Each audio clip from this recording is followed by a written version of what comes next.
I'd like to welcome you to this Q&A. Today I want to focus on what Paul says in Galatians chapter 4, 10 through 11. Here's what he says. He says, "You observe days and months and times and years. I am afraid of you, lest I have bestowed upon you labor in vain." Now, many people will say and advocate that this passage here is supporting the notion that the feast days are no longer necessary that we find in the Old Testament.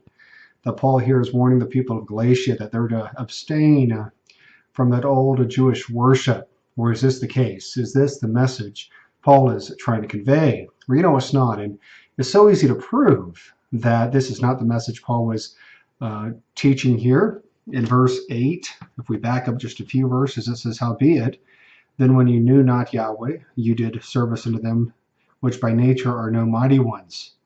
But now rather that you have known Elohim," or listen, it says, or rather are known of Elohim. In other words, it's not us that calls, it's Yahweh that calls us into the faith. It says, "How turn you again to the weak and beggarly elements, whereunto you desire again to be in bondage?" So what is Paul saying here in verses 8 and 9? Or what he's saying and what he's referring to is their pagan worship.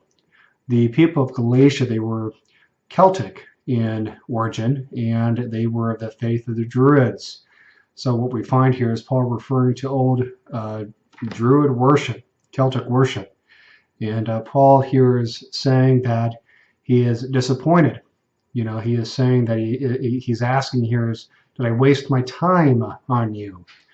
So we don't find here evidence that Paul is advocating that we do away with the Old Testament feast. What he's saying here is that we're not to go back to false worship. And this is such an important concept for us today. Once we come out of false worship, we're not to return. Where this would include anything, things like Sunday worship, Christmas, Easter, Halloween. All of these things are not scriptural, and most or all of them are borrowed from pagan worship.